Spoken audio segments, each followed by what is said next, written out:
So I really want to welcome to this second session, and thank you for being here. I was just reading all your comments, and I know that you are very, you really want to be here. So the first thing that I want you to do is look at this very nice red panda.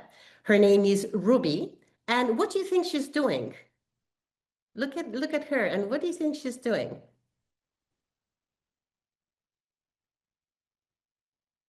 Breathing in and breathing out. Yes, it's like Karate Kid, breathe in, breathe out. Very good. So it's like meditating. It's like inhaling and exhaling. Very good. So this is exactly what I want you to do, right? Because the next task is going to be for you guys. So are you ready? Okay. Close your eyes and don't peek just yet. And think of something that makes you you. So think of something that makes you, and say, yeah, this is me, and put it on the chat. Now you can open your eyes, of course. Now put it on the chat, and then you can actually, you know, teaching. Very good. Oh, very good. Honesty, relax. Thank you. Teaching, reading a novel, walking a lot and reading, reflecting. So this is, you don't know, don't worry. You, after this session, you will know. Walking, singing, playing, all of the things that you're saying is everything that you do, okay? Now, what makes you, to be you? Communicating, hiking over, listening to music. See, it is very interesting, all the answers. Sitting on my chair, drinking green tea, reading, funny. So every time that we think of us as, I mean, what makes me, Myriam Monterrubio, what makes you, I cannot read the names, Mohammed Afai. What makes you, right? So the first thing is all of you are saying lots of actions, right? So this is exactly what happens here. So the first thing is who I am, right? So it's who am I? Am I a girl? Am I a boy? Am I a teacher? Am I a mom? What are you, right? Then what is it that you can do? And what is it that you're very good at? So everybody that looks at you saying, no, Mr. Sierra can do this, or Mrs. Alvarez can do that, right? And the last part would be, what is it that you like? And if people know your likes and dislikes, that means that they know you. So with these three verbs, I am, I can, I like, now tell me something that makes you. My ability to make relations, for example, Angela, very good. So think about what you are, what you can do, what you like, and what is it that you like or don't like, okay? So at that moment of naming who we are and what we can do and what we like and what we don't like is the seed of self-awareness, okay? This is exactly when we can talk about how aware am I of me, of who I am, who I can be, and who can actually, like and don't like, okay? So let's revise some of the definitions, okay? The first one is the psychological definition, and it goes like this. Self-awareness is the conscious understanding of one's own emotions, thoughts, and behaviors, and how they affect your actions and relationships. So I found that definition, and I really like that one. And then, of course, we have other type of definition, which is educational definition. And it says, self-awareness is a learner's ability to recognize, name, and think about their feelings, strengths, and learning processes, leading to greater confidence, motivation, and responsible actions. Something that I really love about this one is that it says that it's an ability.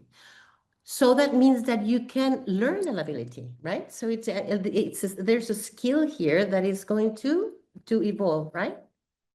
And the last one, which is one of my favorites, is Piaget, and he says, Self-awareness is the ability, one more time, is the ability to recognize oneself as a unique individual with thoughts, feelings, and actions that are separate from others. So that means that you might be, I mean, you might share likes and dislikes from your peers, but it's not that you are him or her, right? So this is very important when we talk about self-awareness. How is it that self-awareness becomes an issue in life?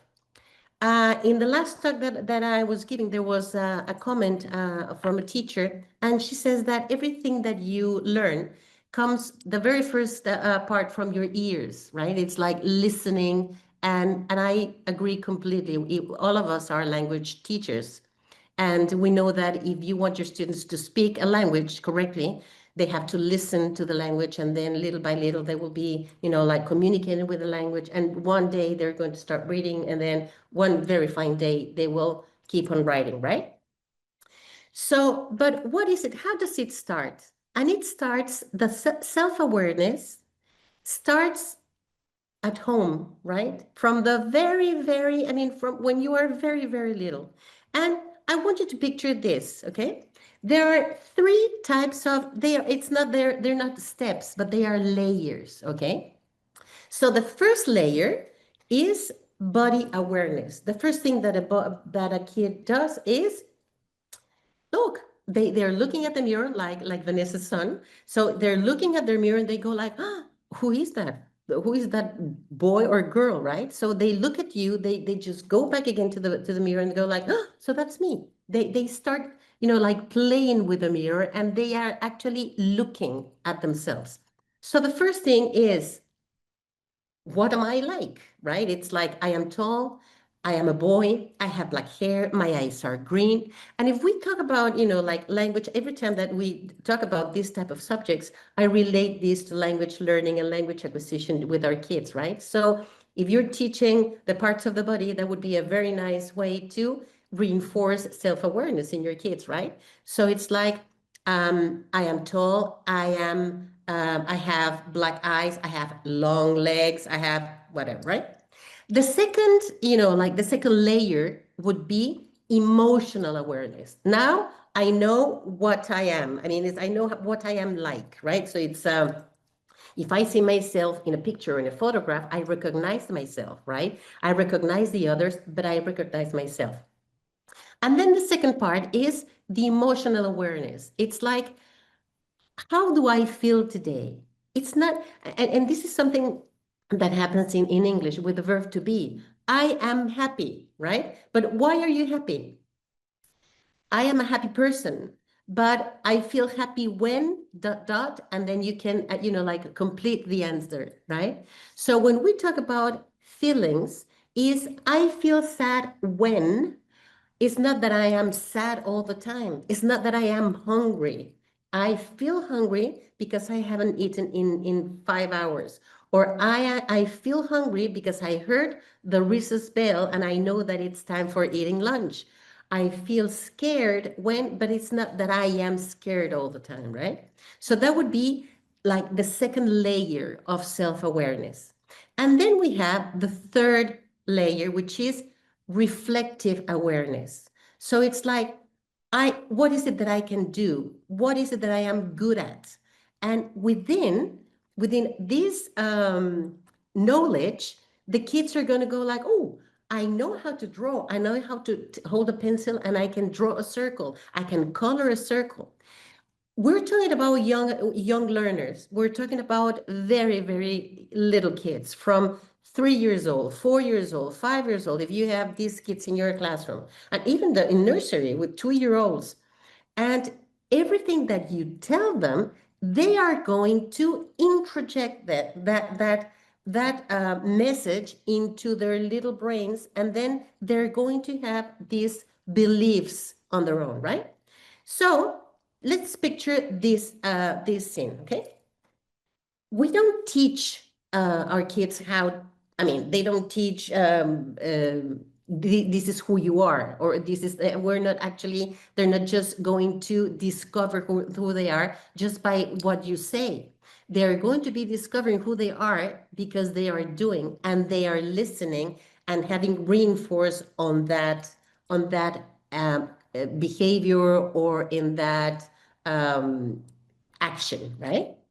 So picture this scene. There is a little baby, and the first time he is self-aware. Of course, he doesn't know that because he's very little, but he starts, like picturing that now he's starting to crawl. So little by little, he sees his mother, and then he's like, oh, I can go a little bit farther. Oh, look. And then again, he looks at mom or dad or the relevant adult. And then he knows what he can do. Of course, he is not conscious about it, but he is actually doing it. But what happens is that when the kids start to crawl, then of course they realize and they discover that if they put their hands in on the sofa and then they like start like being a little bit straight, they're able to start walking. And then little by little they do it. But what happens, and this is something that I want you to just picture, a mom that is looking at the kid, a beautiful kid, and then you are very anxious that maybe this kid who doesn't know how to walk is going to fall down. So instead, the kid starts to crawl, and then finally he starts, like getting up, and there is a message there. Watch out! Be careful, you're going to fall down. And of course, the mother is not going to use a very tender voice. Mother is going to go like shouting, like, watch out, you're going to fall down. And of course, the kid goes around, go like, well, what's happening? And then, of course, what happens? The kid falls down, and then the other message comes.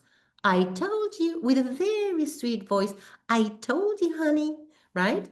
And then another part comes, right? This kid starts walking, and then he just looks at this beautiful table in the middle of the living room, and then he sees a glass of water and then goes like, I like it. What is that? Because well, I mean, all of these kids are curious. Everybody is curious when we are little, and we have to keep on being curious, right?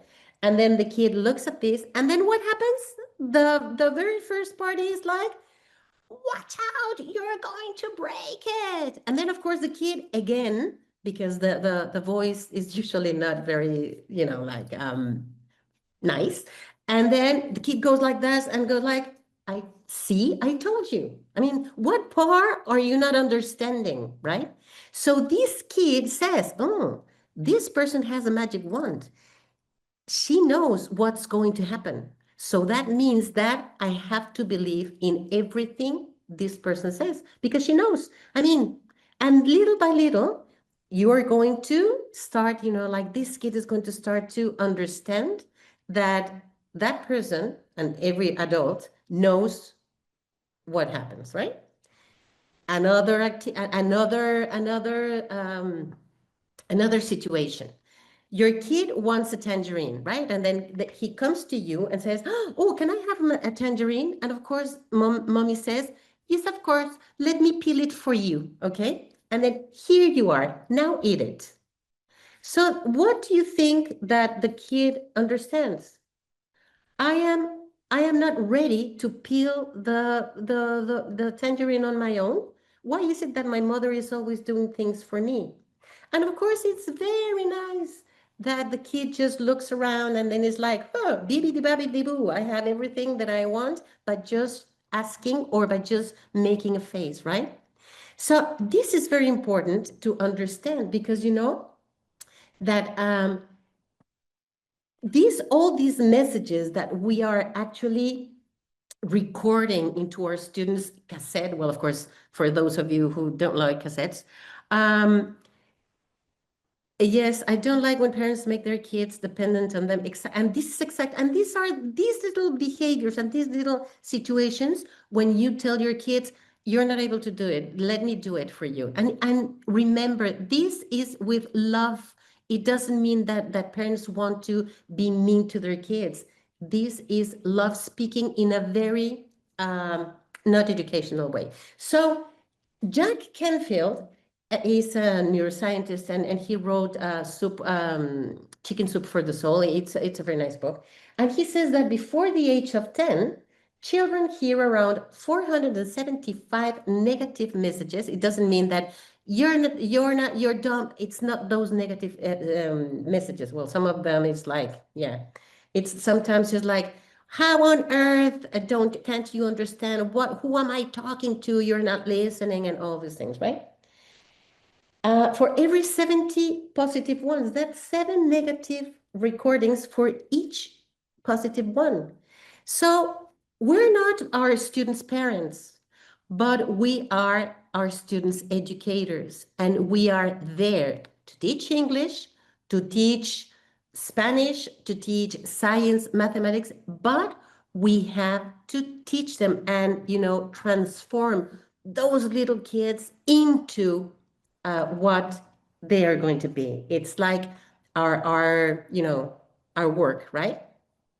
So as you can see, there is the power of words. So whenever, for example, I remember when I was a kid, I was not very good at maths. And then my teacher used to say, well, Miriam, I know that you sing very nice and you color very nice, but you have to work on maths. So what is it that that I thought? I'm really, I'm really stupid. I cannot do maths because this teacher is telling me, but I am very good at singing. So that's why I write lots of songs and I'm just singing all the time and I'm not doing maths.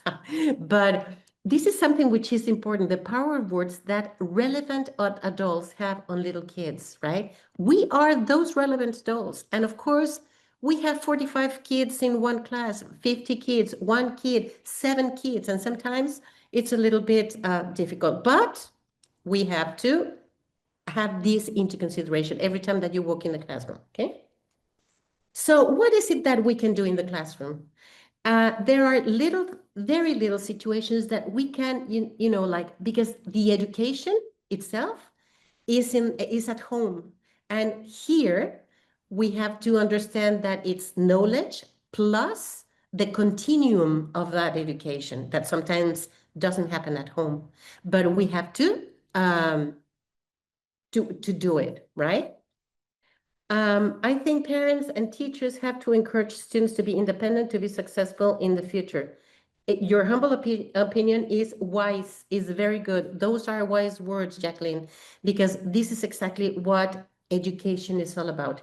Knowledge and language is going to be there all the time. So there are 3 very single steps that we can have. The first one is teach. So for example, whatever you want to highlight in the class, teach how they have to behave and what is it that you want them to do. Then rehearse, give them time to rehearse it. And then after rehearsing, reinforce what they did. So let's make a little an example. Teach, for example, name the feeling or strength. No, for example, when we're teaching little kids, something that we have to understand is that kids still need to know how to cut out and know. I mean, it's very difficult for me at this very moment to find kids at 6 years old that they cut with scissors correctly, because maybe we give them something to cut, but we are not giving them time to rehearse because we have lots of things to cover, right? So here, the rehearsing is very important. We have to create moments to practice. So in this case, name the feeling or strength, right? Then create moments to practice it. If you want to teach them how to understand how they feel, well, create a moment of that, right? And the reinforcing is the most important part because you're going to connect with identity. And the reinforcement has to be very clear and very into what the kid is doing. So for example, we know that we used to say, we usually say, well done, very good, you're a champion. But let him know why he is champion for. Let her know what she did correctly, right? So those are three very simple steps. So the first would be self-awareness is the foundation of self-regulation, right? Then it's really, it has to do with classroom management, and this is you. So the classroom management is one of the most important and powerful tools that we have. We must have a webinar of 3 hours on classroom management. And then by doing this, reinforce self-awareness that we are actually teaching, okay? So let's put this into very, very practical matters, okay? So what can we do uh, to foster self-assessment? Um, the first one would be the typical morning welcome when you greet your students and then you say, good morning, how are you today? How do you feel? Et cetera, right? So in this case, I would propose this. Imagine that you have speech bubbles around and then you ask what, because you know that nowadays nobody greets anybody. So it's like you go into the classroom and nobody says hello, or if you go through an aisle and nobody says hello. So this is a very good moment to teach hello and good morning. So if then you get the speech bubble and then you give it to Anna. Anna, choose one of your classmates and greet him or her. And then very good. So it says good with a speech bubble. She would say, good morning, Adam. And then good morning, say, okay, Adam, now choose how you're going to greet your Anna. So maybe he's going to choose a green hand, which is going to say hello or hi or the good morning. And when the activity is done, the very red hand saying goodbye, right? So as you can see, very simple. The second is feelings. And this is a very nice activity that we can do. And this is an activity we always ask them to be very happy, right? So it's like, of course, we really need happy kids, right? So in this case, is the language target is I feel happy, I feel tired, I feel sad, I feel scared. It all depends on the vocabulary that you're going to teach, which is going to make the context clearer, right? And in this case, we're going to help our students to help to recognize and name the emotions. So a very cute exercise is having a mirror, a little mirror, and tell them what faces they can make. So you say, for example, make a happy face. And then we're like, I feel happy. And then another one, make a sad face, make a scared face, make it, and then little by little, it's that when you say, okay, I feel happy when, and then they are going to tell you, not in English, not in the target language, maybe in their own language, but it doesn't matter because they're actually saying, I feel happy when, and then I feel sad when, etc., right? Another exercise here, I can moments, okay? So maybe you can have flashcards with different actions and or photographs. And in this case, you can, if the objective of this is build confidence, self-awareness, and self-esteem. I'm just, you know, like realizing that the title of this is self-assessment and this self-awareness, sorry. So in this case, the kids are going to build confidence with I can jump, I can whatever. So you can, you know, show them pictures or photographs, and then they can actually mime it to their kids. And then you say like, so what is it that you can do? For example, at home, can you set the table? Can you help setting the table? Can you make your own bed? Go and see if you can do it. And then maybe actually as a homework that parents will love or will hate, it all depends, right? And another exercise would be, okay, this is me. So it's like all about me. Now I want to talk about me, right? So using your students' drawings, you can actually make them do a very nice flower of a garden of friends, right? So imagine that you have the photograph of a kid you know, in right in the middle, and every petal is going to say something about them. So here would be, my name is Majo. I am 4 years old. I have black hair and brown eyes. I like purple, or my favorite color is purple, and my favorite animal is duck, right? And you can see here, they are going to be able to pay attention to other kids, okay? And then maybe it's like, okay, who likes the same color that you do? And then they can run. It's like, Gerardo loves purple as well. And little by little, it's like, this is what I like. This is who I am. And then they maybe, like get to know other people like them. And there are many activities that you can think on. So just imagine these from with these 5 activities, what else can we do? Here would be breathing bodies, because sometimes our kids are not very, I mean, maybe we can have very hyperactive kids, and sometimes it's like, really? So teach them to inhale and exhale. And it's not just when they are angry. Teaching, to be calm and to listen to their hearts and to listen to their own selves helps a lot. So with this, we can use puppets. We can use these type of exercises. Like, for example, look at this kid. He doesn't like eating those things because they're vegetables. And then Ruby the red panda says, okay, breathe in, breathe out. I know that you have to eat them. So what would you do to make it nice? So look at these three little things that the kid can do. First, he has to wash the um, the vegetables, and then look at the plate. So we are talking about lots of things in this example. And with this, it's like, okay, how do you feel? Something that I would really, really please urge you to do is not when you put, for example, when they do something right, and then you put a happy face, and then when they are not doing the things correctly and a sad face, don't do that. Don't do the sad face. Just put a face with, like a question mark going like, I need to pay attention a little bit more, no? So as you can see, there are lots of things that we can do with our kids, right? In the classroom, and of course with parents. We know that when we're teaching little kids, sometimes we have these meetings with parents. Give them this, give them like, for example, there are 3 things that I usually tell the parents to help me with. It's like for classifying and mathematics.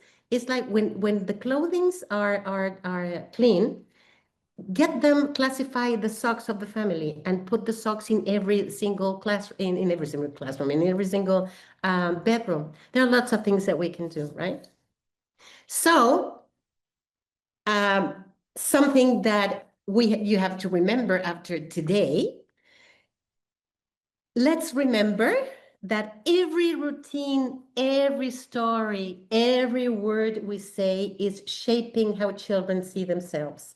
When we teach intentionally, rehearse patiently, and reinforce with love, we help them discover the most powerful lesson of all, which is, who are they, right? Who they are. So whenever you are in the classroom, think, of course, of everything that you want to teach them in terms of your topic, right? But go beyond and observe your kids and see how is it that you can actually help them discover who they are through your eyes. So thank you very much for being here, and with all your very nice, I was just, listening to reading your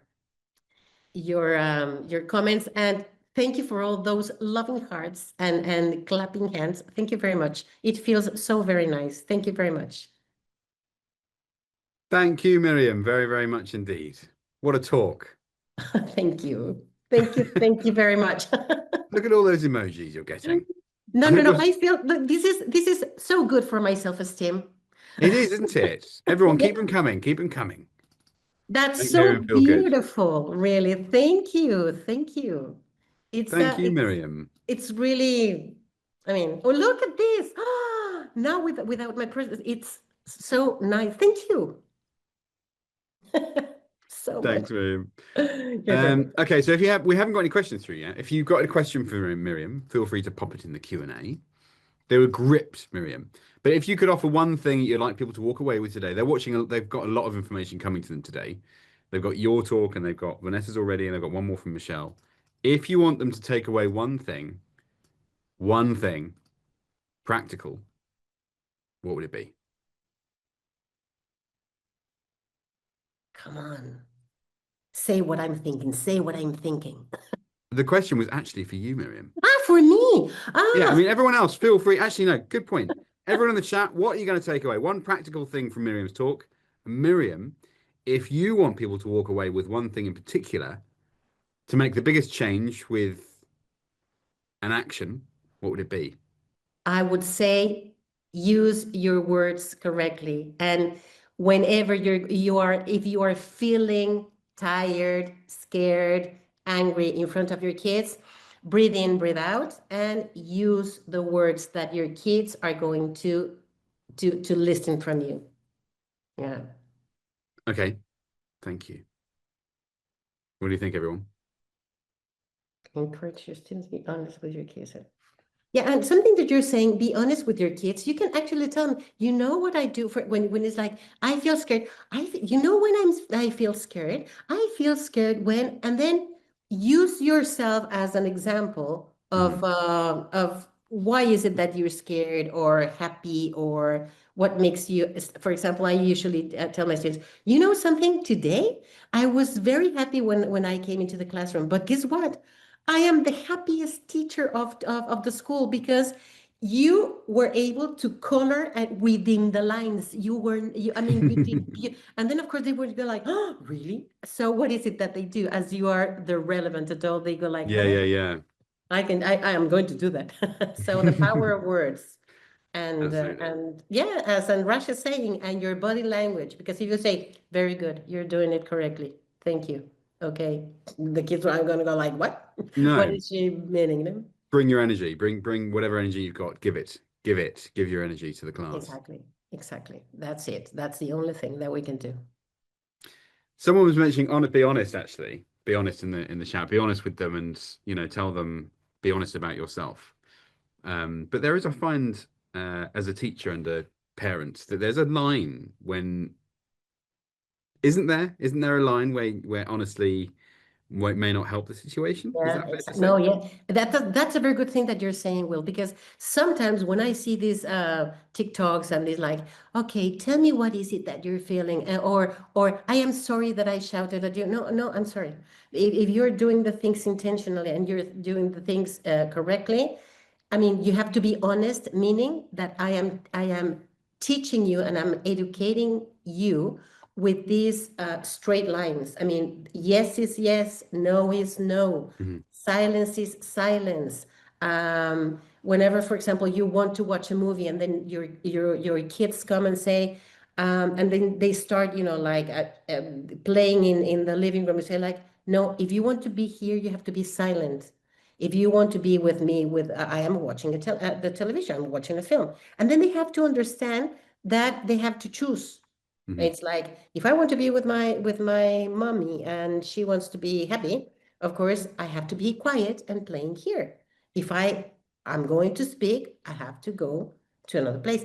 And there is something, Will, that I've been, like observing is that parents are really afraid of their kids. They don't want to teach them limits, and they fear to the word discipline, and they fear to the word limits. They want them to be very happy, but happiness is knowing what you can do and what you cannot do. Happiness is knowing what you can do and what you cannot do. Yeah. Okay. And for example, if you are in school, if you're in the classroom, you're not going to shout in the classroom because that's not polite. So it's like I know what it's expected from me in different places. And of course, I mean, we can talk about this, like for forever, but something that is very important is we are role models to our students and to our kids. Mhm. So what is it that you want them to like look and what is it that you want them to hear and to be, and it's just you. And with everything that they are actually, like watching. And for example, I don't understand why people, upload, like funny, quote unquote, videos when a person falls down and everybody laughs, Mm. or when a father or a mother is scaring the kid with a puppet, and then they love to see the kids, like having a horrible scare. And why is it that people laugh? Why is it? Oh, you know why, Miriam? You know why they do that. It's Yeah, it's for it's attention. It's for the acclaim, that it gets from the video. That's why people do it. so that's why we have 45 minutes in the classroom. So use those minutes correctly, use them wisely, so that you can make a difference in your students. The world is around you. You only have them for 2 hours a week, 3 hours a week. So use those hours wisely. Absolutely. And Yeah. if you're a parent, use those hours wisely as well. No, those Yes, hours outside of school when you get to see them. And exactly. I agree with you. Yes. all right, thank you so much, Miriam. I really You're very appreciate your welcome. time today. Thank you very much. Thank you very much. See you.